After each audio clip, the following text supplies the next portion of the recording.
Inkuru nziza kuri bose. Inkuru nziza kuri bose ni ikiganiro utegurirwa kongera ugashikirizwa n'ishirahamwe Trans World Radio y'u Burundi. Wumva uremerewe ku mutima? Woba uruhijwe n'ivyaha? Akira umwami Yesu aguha amahoro.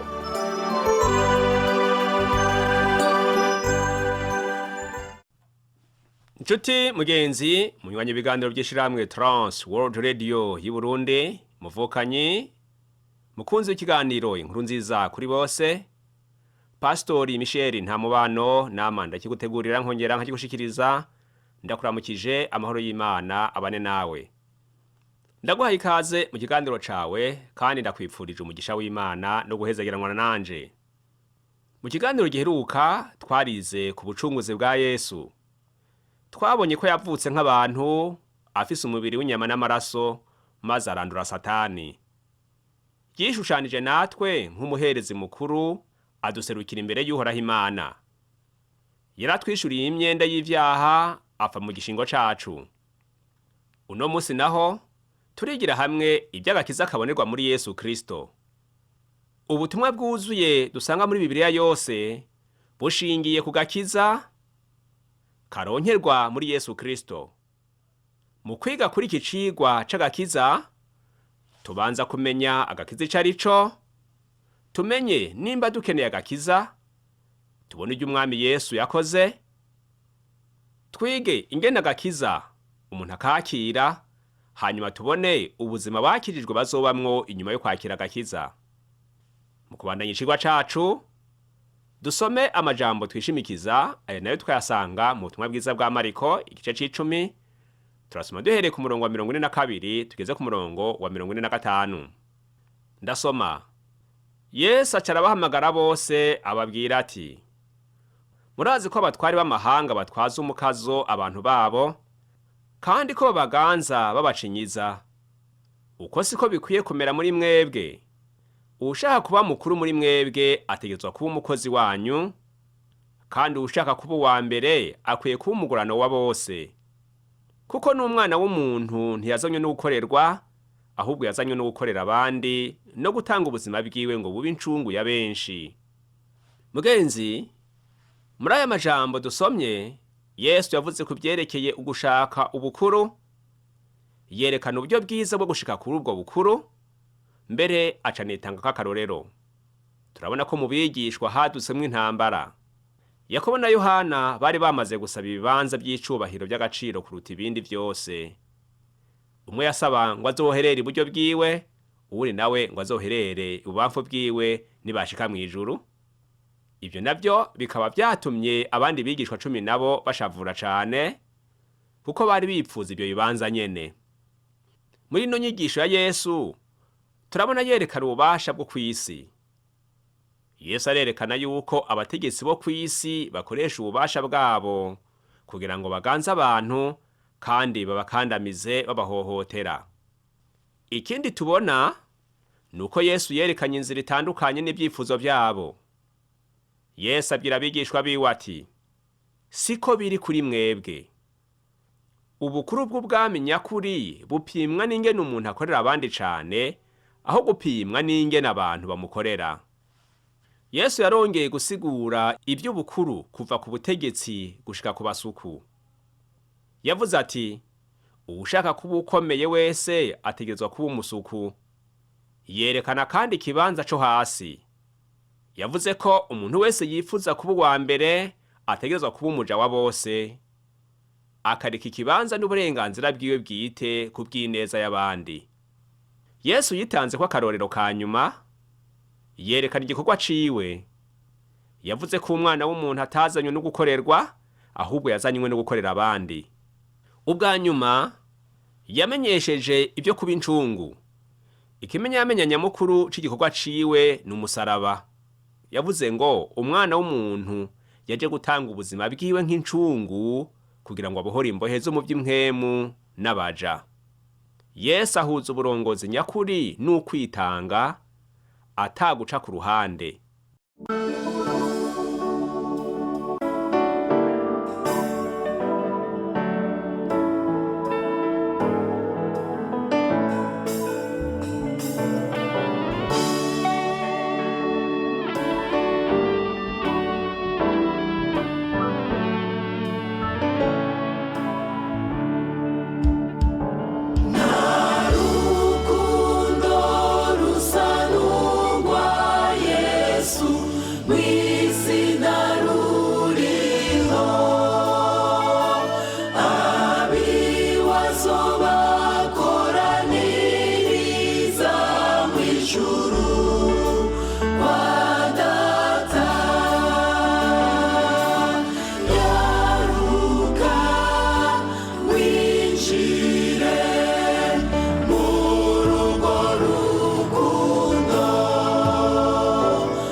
mugenzi wanje unyumviriza, abantu bose barakeneye agakiza kuko bose bahora bacumura ku Mana no kuri bagenzi babo.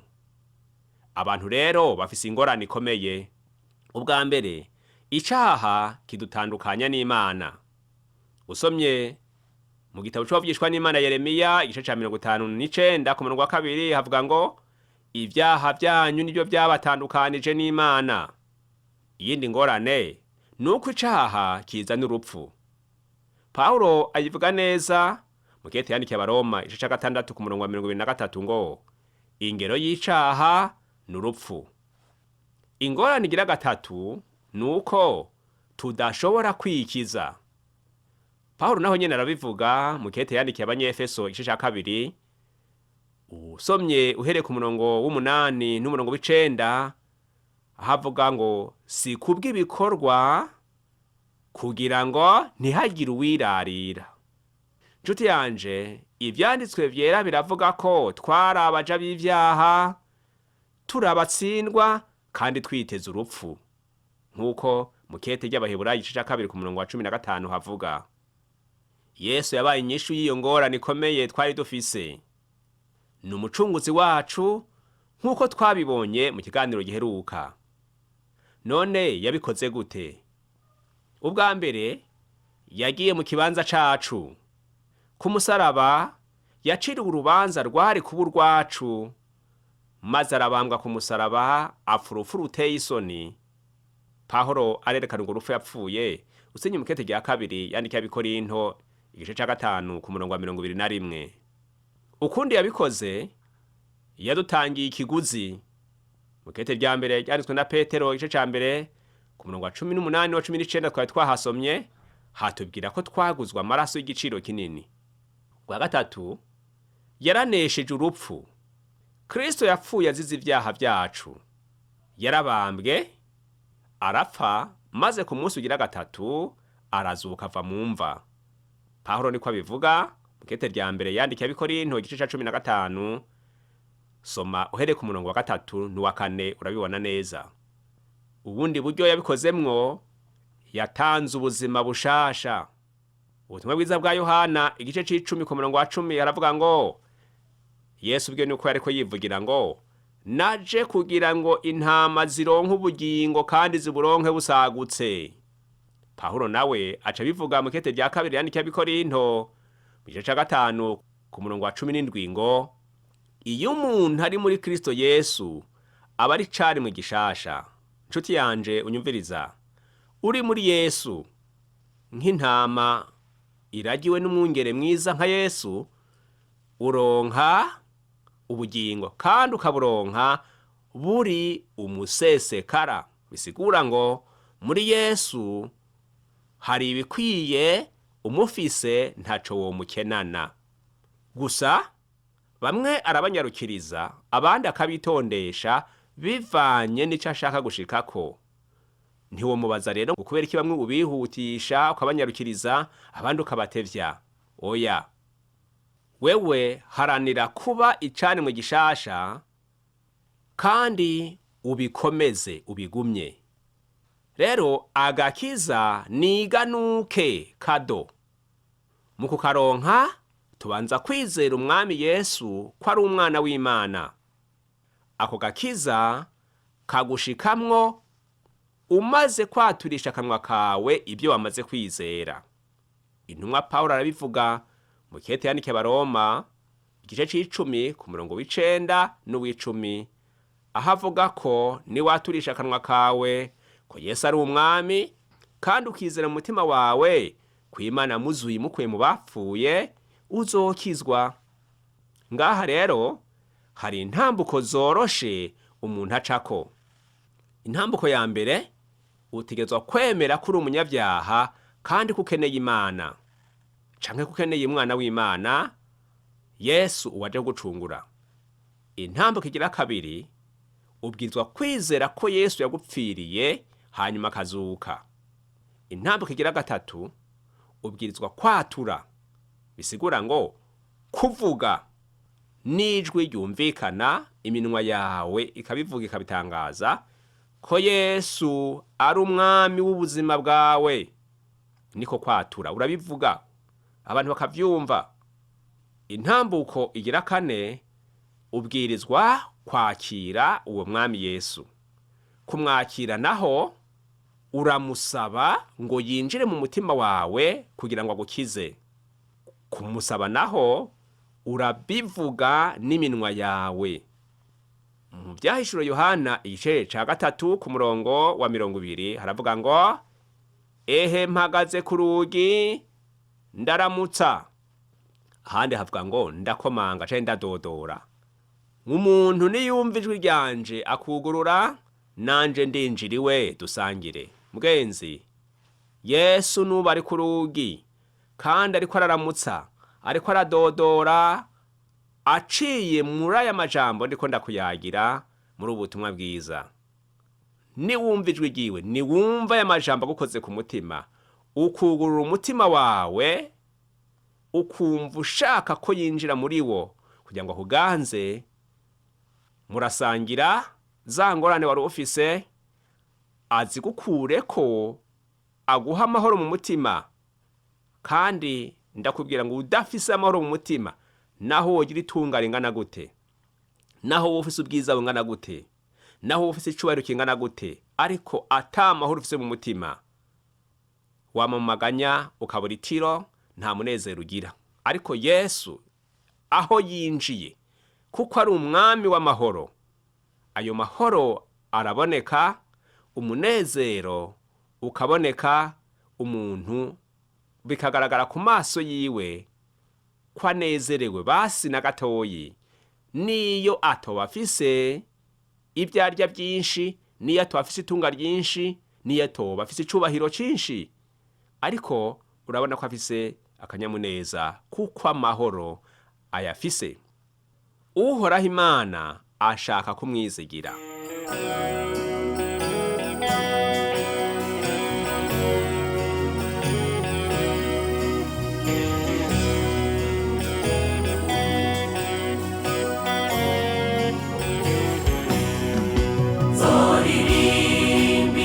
Tangaza Yesu mwami yakoze, ko yavuye iwe mw'ijuru wamfiriye Golgotha. Zoririmba igitangazo Yesu mwami yakoze, ndi kumwe nabo mw'ijuru, imbere ya ntebe.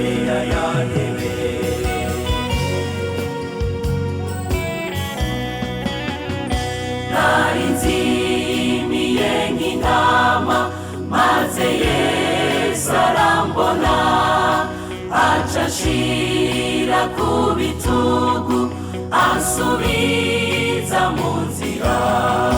Zoririmba igitangazo Yesu mwami yakoze, ndi kumwe nabo mw'ijuru, imbere ya ntebe.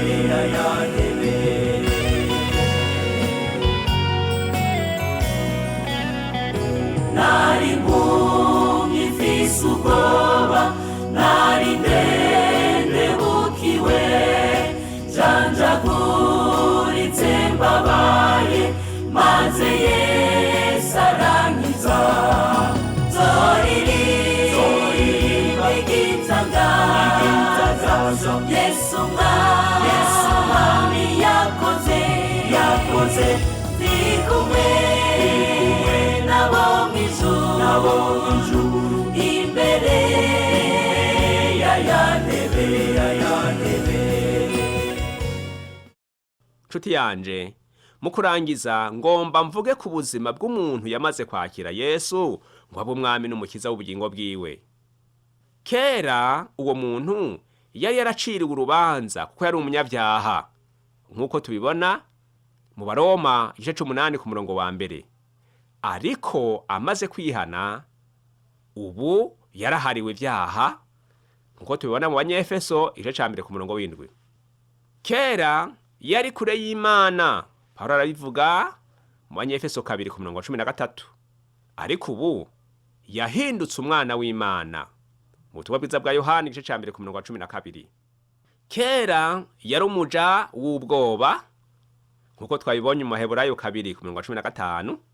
Ariko ubu aridegemvya nkuko ushobora kubibona mu butumwa bwiza bwa Yohana igice 8 ku murongo wa 36. Ikindi, kera yarabayeho ari wenyene, ariko ubu mpwemu yera aba muri we.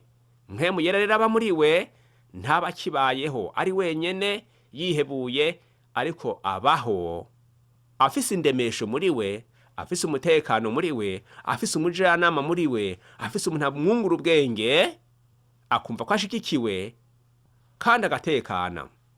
Mugenzi wanje, agakiza ni kahise, bisigura ngo narakijijwe urubanza rw'ivyaha. Agakiza kandi ni kubu, bisigura ngo nguma nkizwa ubushobozi bw'ivyaha. Kuko ukiri mw'isi uguma ugeragezwa no gukora ivyaha, kandi kenshi ugasanga wabiguyemwo. Rero ngo ubushobozi bw'ivyaha bukugumako ukiri muzima. Uguma ukizwa rero, kuko uguma ukenera gutungana no kuzura n'Imana, bica mu kuvyatura, uwo mwanya bikakuvako, ni ukuvuga ngo uguma ukizwa. Kandi agakiza ni kazoza, bisigura ngo nzokizwa ukubaho kw'icaha muri jewe. Bisigura kandi ngo icaha ntikizosubira kubaho. Ninaba navuye muri ino si nkaba nagiye mw'ijuru aho umwami yanteguriye, nta caha kizosubira kubaho.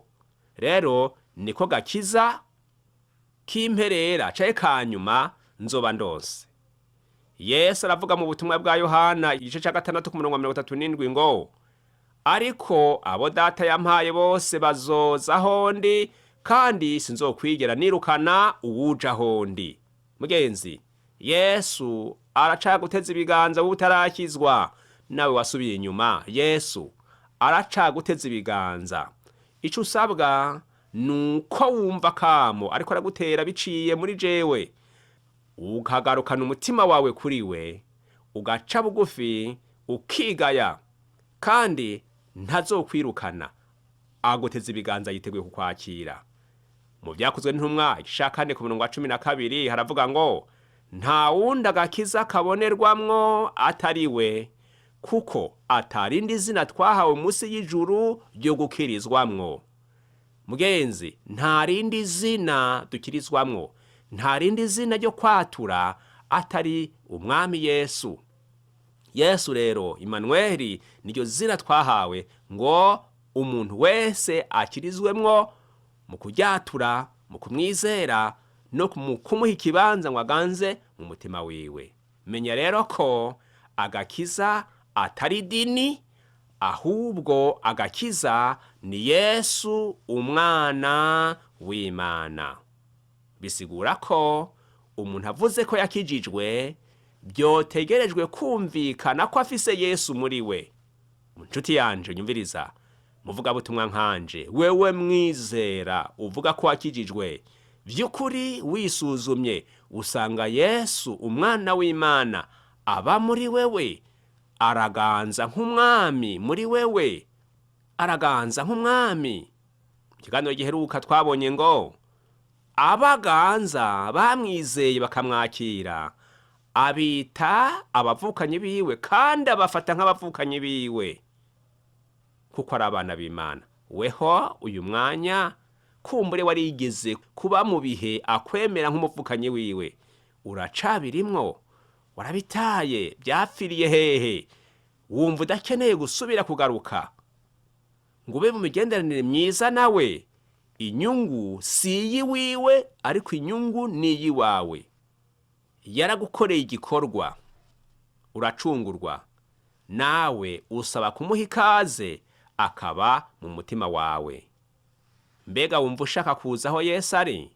Senga uvuga uti, Yesu mwana w'Imana nzima, ndemeye ko ndi umunyabyaha kandi ko ndagukeneye. Ndizeye ko wapfuye ku musaraba uzize ibyaha byanje, hanyuma Imana ikuzura mu bapfuye. Ndatuye kuri umwami, mparira ibyaha byanje, uze mu mutima wanje, mpindura mushasha, ndaguhaye ubuzima bwanje. Amen. Wakoze mugenzi gusenga iryo sengesho. Reka nanje nongere nsenge. Uhoraho Mwami Imana, izina ryawe nirihabwe icubahiro. Ndagushimiye ko wampuje n'aba banyumvirije, kandi ndagushimiye kuri aba bose baguhindukiriye ngo baba bawe. Wakira isengesho ryabo kandi ubaha ibyo bagusavye. Babaye abana bashasha bavutse, none nubatumbereze aho bashobora kurererwa ukuri, maze bazogukorere bamaze gukura mu byo bw'impwemu.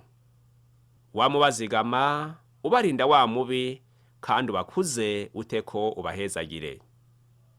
Ndabisabye mu izina rya Yesu Umwami wacu. Amen. Wakoze mugenzi ku mwanya wampaye ukantega yompi. Tuzosubira mu kiganiro kizokurikira. Uhoraho aguha umugisha. Shalom. Ndacabona ibimbabaza, haracari ibingora, yamara ko turi kumwe, ndazi ko ataco nzoba. Nzoririmba igitangazo, Yesu Mwami yakoze, ndi kumwe nabo mw'ijuru, imbere ya ntebe.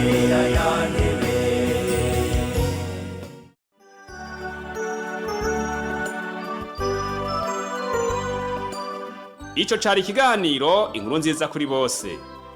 Ushaka kugishigikira, kutwunganira canke ufise ikibazo, twakure canke urungike ku butumwa bugufi na WhatsApp kuri iyi nimero ikurikira: 69 720 767. Turonderere kuri Facebook ni TWR Burundi. Ushobora no kutwandikira kuri email yitwa twrburundi@gmail.com.